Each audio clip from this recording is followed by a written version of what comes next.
Oi, pessoal, bom dia. Passando aqui para desejar uma paz do Senhor a todos.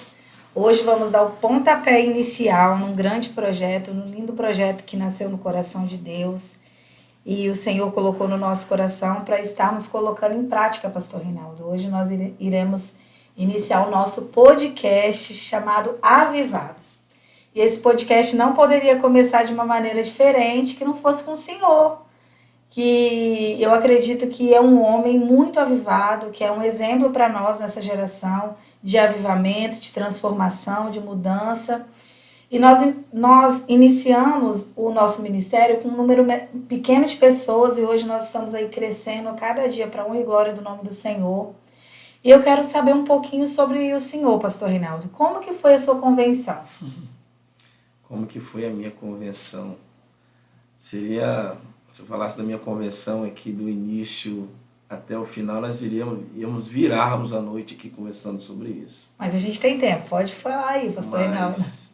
Foi algo assim inesperado, algo inusitado, algo que não tem como explicar, mas foi algo que Deus já tinha marcado no coração dele, né? O momento, a hora, o dia, foi coisa assim que quando eu paro para analisar toda a trajetória, quando eu cheguei na minha convenção, eu fico vendo como que Deus é bom e como que Deus ele tem a forma dele trabalhar nas nossas vidas. Verdade. Né? Eu nunca imaginaria hoje ser um pastor. Eu até falava, né, se um dia eu fosse pastor, as coisas que as pessoas faziam onde eu via alguns amigos que eram evangélicos fazendo, eu falava, isso eu não vou aceitar como pastor. Mas aquilo era falácias de boca para fora, né? Quando não era convertido. E de repente a minha vida começa como de um piscar de olho mudar o curso da história. Eu começo a ver coisas que não acontecia na minha vida secular acontecendo. Daqui a pouco vejo Deus dando livramento, vejo Deus me guardando de uma forma inexplicável. Até que um dia eu tenho um encontro com um ônibus de uma aviação que transporta passageiro, linhas urbanas da cidade, e eu me vejo ali acidentado em casa, tendo que ficar um dia em casa, onde eu não tinha esse hábito de ficar em casa. Daqui a pouco chegam uns rapazes para instalar a internet, que eles não conseguiam ir na casa porque trabalhávamos, eu e minha esposa trabalhávamos, cada um de um lado, na manhã só chegava à tarde. A sua linda esposa, né, Pastor Reinaldo? Exatamente. E ela não se conteve a dizer que é ela, né? E nesse dia chegam dois rapazes lá, instalam a internet. Eu não tenho, né, essa vontade, eu não tinha nada de redes sociais. A minha esposa, né, a linda esposa, como ela diz, ela tinha, quando chegou do trabalho, a internet ligada, foi entrar nas suas redes sociais e viu que ali tinha uma empresa que estava me convidando a fazer uma entrevista. Na época era o... Ai, gente, eu esqueci o nome daquela rede social. Isso era tão antigo, Eu esqueci. Era na época do MSN, Orkut, era nessa época, eu esqueci, né? Não é que nós somos tão velhos, né? Mas essa época. E eu fui fazer entrevista no outro dia, todo machucado, todo com os cotovelos ralados, a mão, o joelho.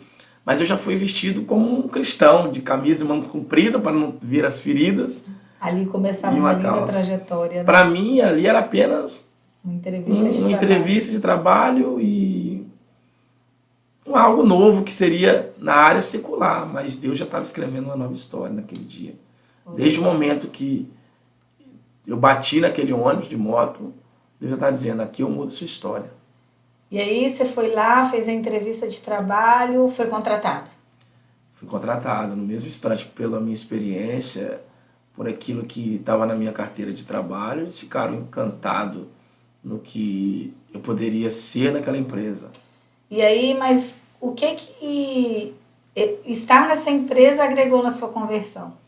Fala aí pra gente entender. É porque quando eu cheguei lá, eu ia tomar conta de uma equipe. E lá tinha no trabalho era dividido em grupo A e grupo B, ou fase 1 ou fase 2, como chamavam lá, dentro da área da Petrobras.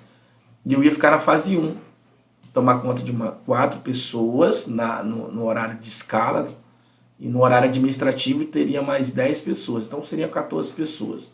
No sábado e domingo nós éramos em 4, da fase 1. Na fase 2 a mesma coisa. Quando eu cheguei para trabalhar na fase 1, os 4 que eram da minha escala, eles não eram evangélicos, mas os 4 que eram da escala da fase 2 eram evangélicos. Todos 4. E nós tínhamos um relacionamento muito próximo, porque final de semana acabávamos estando juntos lá, os 8, vamos dizer assim. E os 4 falavam de Jesus e nós falávamos de coisa mundana, os outros 4. Até que no final da tarde, nós saímos às 19 horas para ir embora, mas às 18 horas eles iam para a sala de convívio. Eles iam para lá, os 4. E eu ia lá ver o que eles estavam fazendo. Quando eu chegava lá, eles estavam lendo Bíblia, assistindo pregações, e eu ficava lá sentado com eles ouvindo, batendo papo. E até então você não tinha tido nenhum contato com o evangelho? Mínimo, tinha mínimo. Né? A linda esposa dizia assim, vamos na igreja? Vamos. Aí nós íamos na Igreja Cristã Maranata. Íamos porque lá, né, era rapidinho, nós íamos lá e íamos para casa.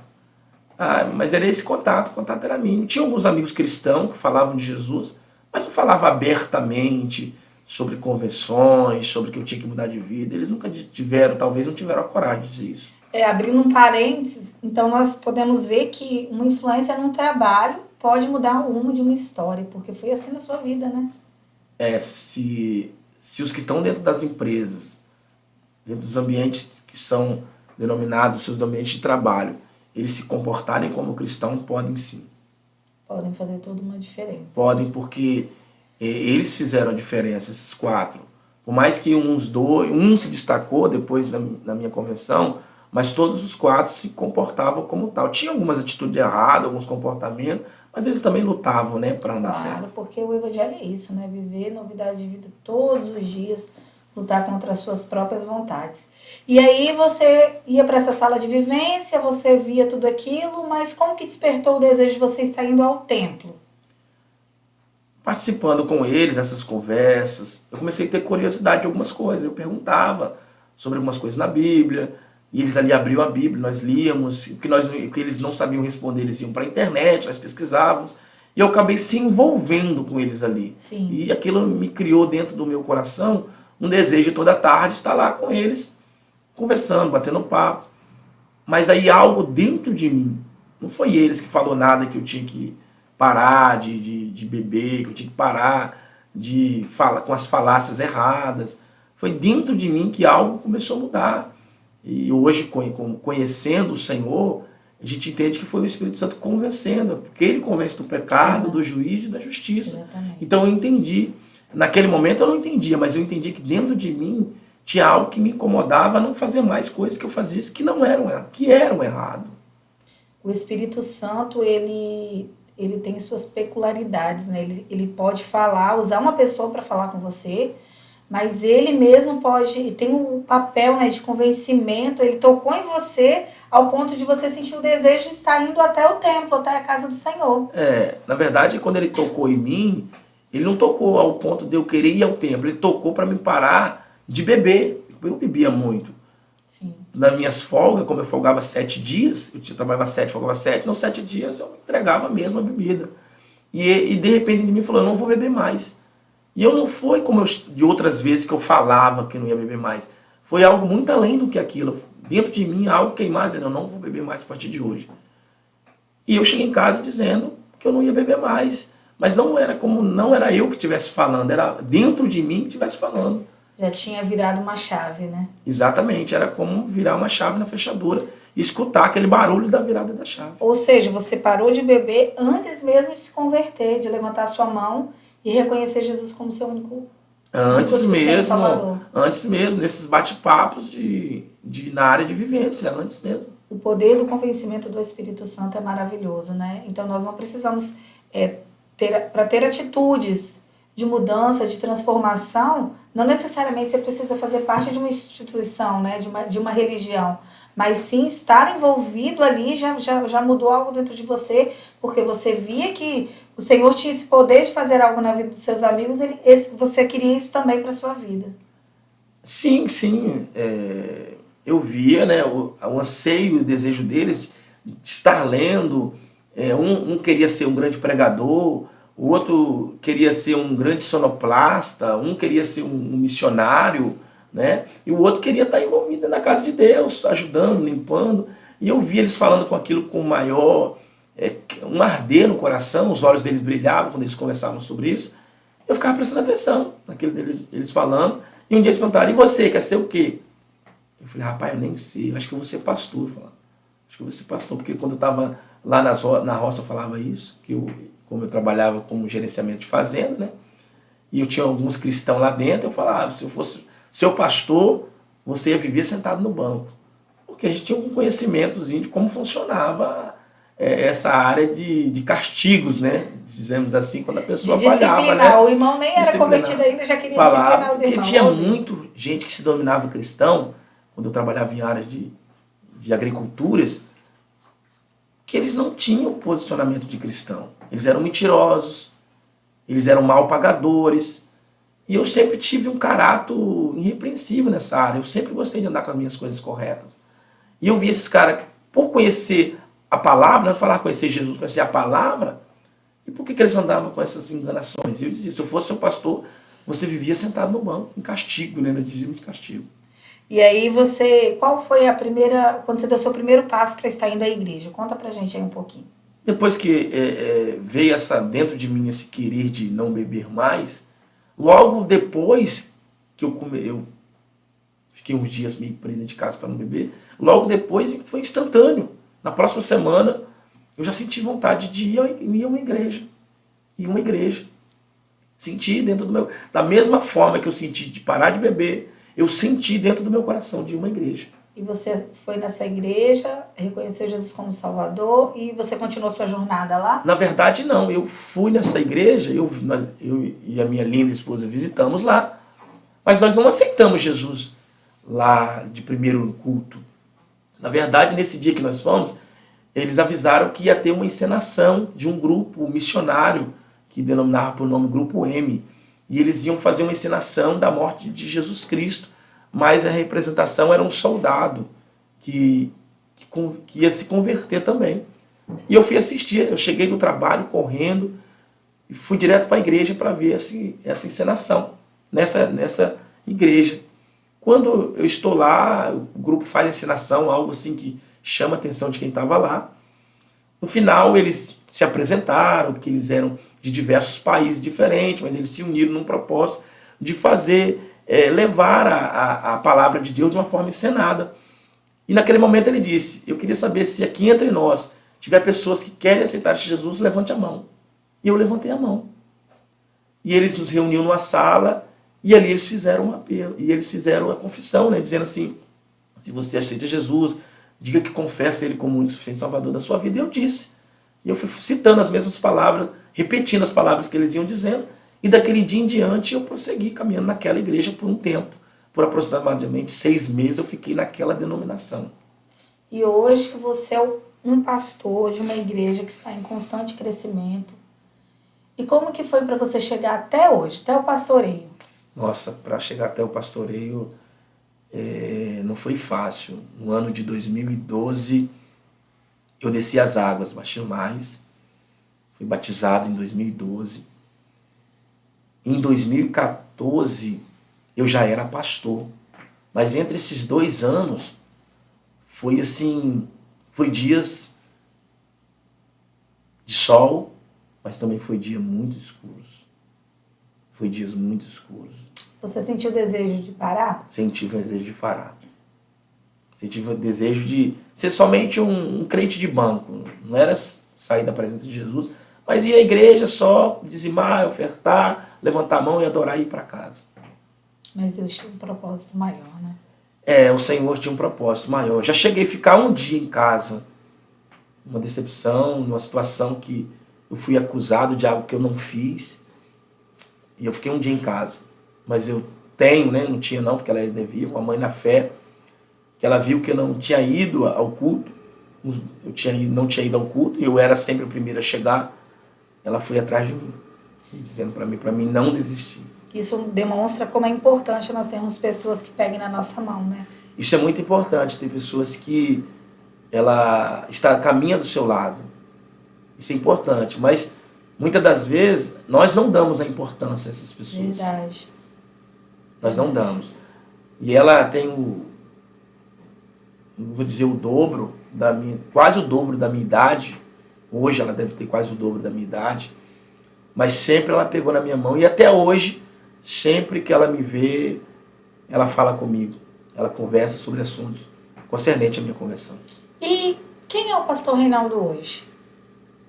O pastor Reinaldo hoje é uma pessoa muito diferente do pastor Reinaldo de uns anos atrás.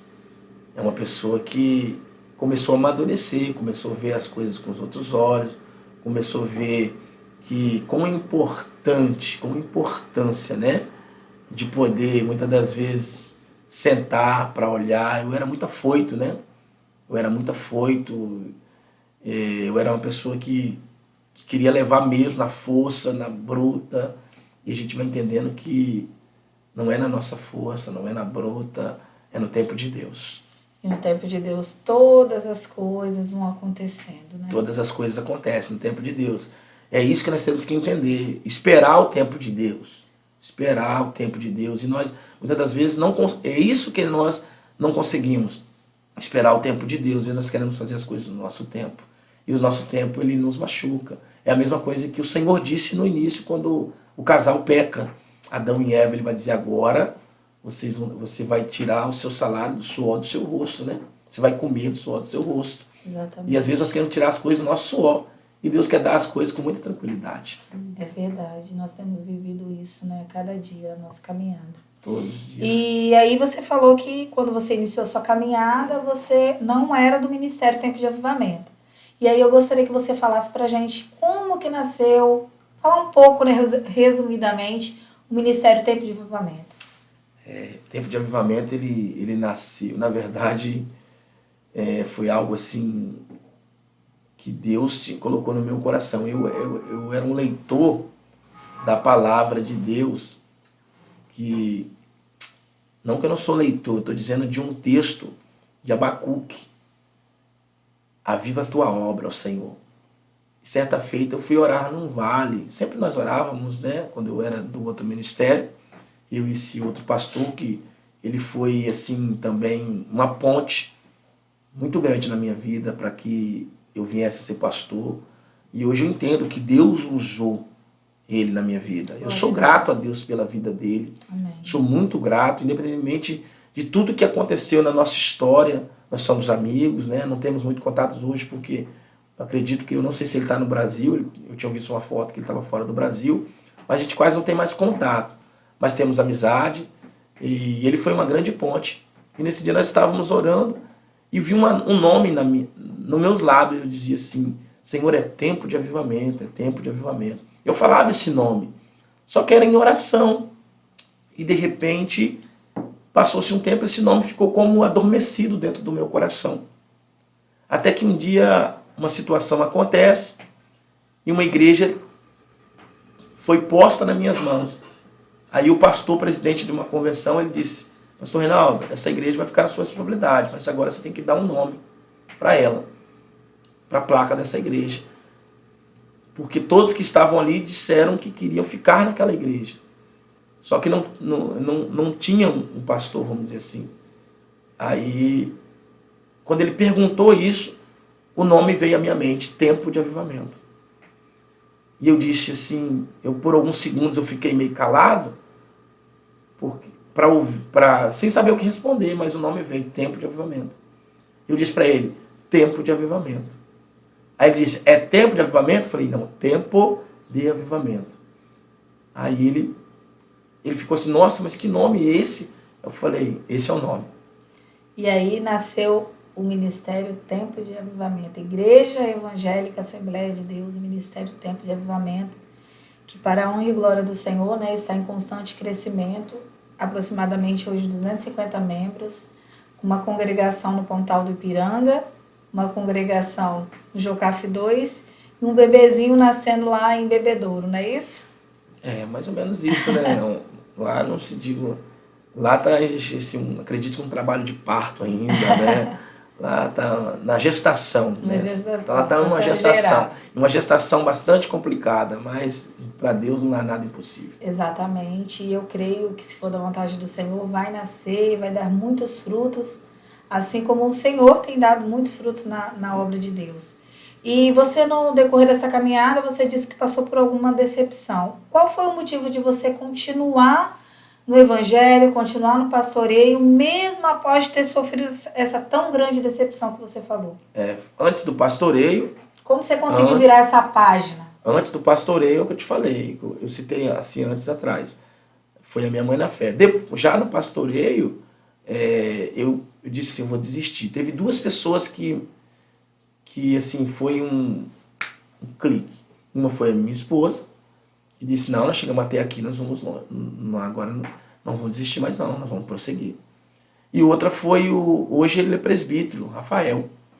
Eu disse para ele assim, na frente da casa dele, rapaz, acho que eu vou largar tudo. Ele disse assim, pastor, você vai largar tudo, mas, e nesse largar tudo, o senhor está pensando que ele era um dos membros? Ele disse, o senhor está pensando em nós em que momento aí?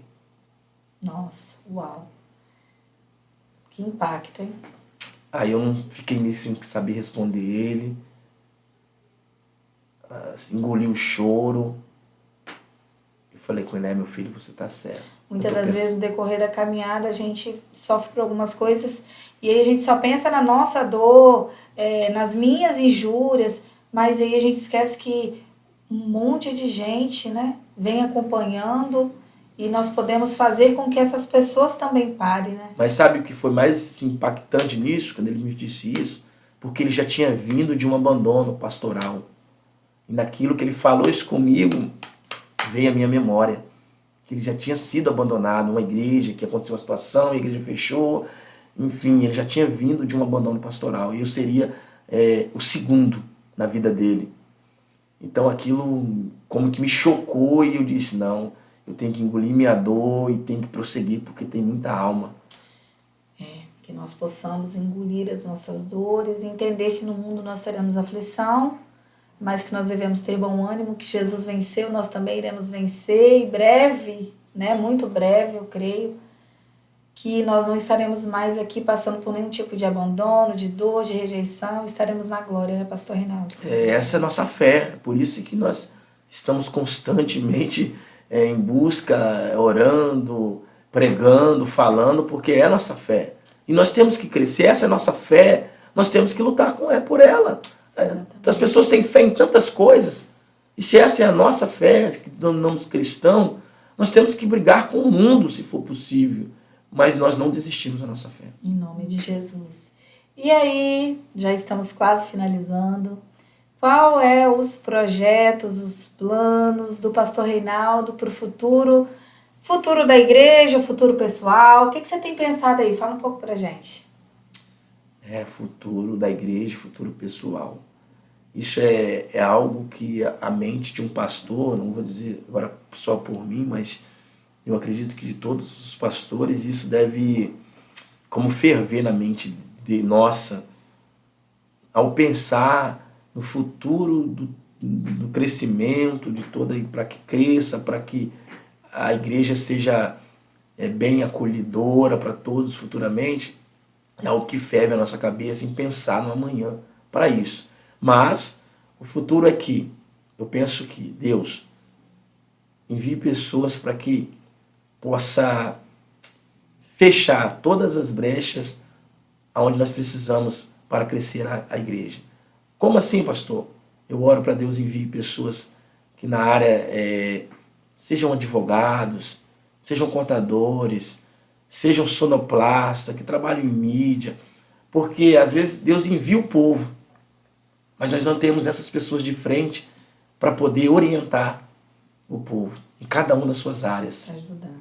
E aí se nós oramos a Deus para enviar o povo, mas não envia as pessoas também que está ali, ou os que chegam, que são capacitados, não se prontificam, nós acabamos dando murro em ponta de faca ou tendo mais dor de cabeça no crescimento da obra. Então, o meu projeto para o futuro é esse, Deus, que o Senhor envie o povo, mas que envie aqueles que são capacitados também, com o coração aberto para trabalhar na sua obra. Glória a Deus. Fica aí o apelo do pastor Reinaldo. Isso aí. Você que já está, você que já é capacitado, procure, né, a secretária, procura o Mateus, que é aqui da Igreja Tempo de Avivamento, que é responsável pelo voluntariado, se voluntaria a trabalhar na obra de Deus. Isso aí. E fala aí o endereço da igreja para as pessoas, aqueles que querem fazer uma visita. A igreja é a Rua Barão de Monjardim, número 39, bairro BNH, né, ao lado do Franguinho Expresso aqui no bairro BNH. Você pode ficar à vontade, será bem recebido, né? E hoje nós demos o pontapé inicial nesse lindo projeto do podcast Avivados. Amanhã pode ser você que esteja aqui, né? Esse que está nos ouvindo, falando da história de avivamento, de mudança, de transformação, assim como foi também na sua vida, pastor Reinaldo. Você falando, voltando um pouco atrás, quando eu disse em pessoas capacitadas, porque as pessoas se graduam na terra. Sim, sim. E elas se capacitam, seja ela engenheiro, seja ela advogado, seja ele contador. Enfim, não sei qual a sua graduação, mas você acha que você fez isso para ganhar dinheiro? Não somente. Tudo é para a honra e glória do Senhor. O Senhor disse que nós temos que comer o melhor dessa terra, você tem que exercer mesmo aquilo que for o valor que você tem que ser cobrado para o seu trabalho, sim, mas e a obra de Deus? Se você é um cristão e acredita, tem fé nele, você também tem que doar para ele. Doar para ele. Porque foi ele que te colocou onde está. Então é por isso que eu digo isso. Eu fui capacitado lá fora. Eu tive uma pessoa que me capacitou, me deu muitas instruções na área administrativa. É um grande empresário aqui dentro da cidade, onde tem o ministério. E ele me deu todo um conhecimento, passou para mim esse conhecimento de administração. Então, assim, hoje eu dou esse conhecimento para a casa de Deus. Eu poderia estar cobrando, mas não, eu dou esse conhecimento para a casa de Deus. Para mim é um prazer eu doar o meu conhecimento para a obra de Deus, porque eu sei que Deus me restituirá muito mais vezes disso que eu imagino. E mediante sua história eu vejo que grandes decepções também nos formam grandes homens e mulheres de Deus, né? Sim, mas vai depender se eu quero. Exatamente. Porque tem pessoas que eu poderia ter a escolha de ficar lá me vitimizando. Isso, aquilo, outro. Mas eu não quis me vitimizar, eu quis dizer, não, eu vou conseguir. Eu vou conseguir. Você conseguiu e a cada dia tem surgido novos desafios, mas com Jesus à frente... Nós somos mais que vencedores. Exatamente. Então, nós agradecemos a oportunidade, vamos estar orando para estar finalizando. Você pode estar fazendo uma oração? Faço. Quero agradecer a todos, a vocês, né, a pastora Josiele, ao Mateus, que está nos bastidores, a diaconisa Mirella, que são os idealizadores desse projeto. Eu sei que a pastora veio na mente dela, mas eles abraçaram, né? Então é uma equipe. E eu quero, assim, que como nós dizemos aqui no Tempo de Avivamento, fluabenizar por esse projeto, por essa ideia inovadora, que possa alcançar vidas que vão assistir esse vídeo, vão ver, cada um com seus sonhos, cada um com seus projetos, cada um também com suas histórias. Eu acredito que passarão histórias aqui que edificarão vidas de pessoas que vão assistir. Se tudo isso aqui não foi criação do seu querer, foi do querer do Senhor. Então, e para tudo tem um propósito. E eu creio que Deus fará grandes coisas. Amém. Deus, Pai, na manhã desse dia nós estamos aqui para a glória do Teu nome. Estão idealizando aqui um projeto, o podcast, Senhor, onde fala um pouco da história do entrevistado. Senhor, e nós queremos glorificar o Teu nome por poder contar um pouco. Mínimos, porque se fôssemos contar mesmo ao pé da letra, nós ia virarmos dias. Mas porque talvez não nasceu um pós-projeto a esse, de saber do começo ao fim, sentar e virar uma roda de bate-papo, Senhor. Senhor, eu sei que tudo está no coração dos Teus filhos. Mas a nossa oração é para que todos aqueles que forem alcançados através dos vídeos, né, eles possam se libertar. Talvez alguns estão se vitimando, estão sentados, não vão conseguir. Claro que eles podem conseguir. É só confiar no Senhor. Assim como nós temos confiado para a honra e glória do Teu nome, Senhor. E o Senhor está fazendo, porque eu sei que tudo está escrito aí. E eu sei que o Senhor fará ainda mais daquilo que nós pensamos e imaginamos. E eu oro, Pai, por todos esses que vão assistir e que irão assistir mais vídeos. Que eles sejam impactados pelo poder do testemunho, Pai, da palavra que será dita. Assim nós oramos e acreditamos em toda a transformação, em nome de Jesus. Amém. E até o próximo, né? Podcast Avivados.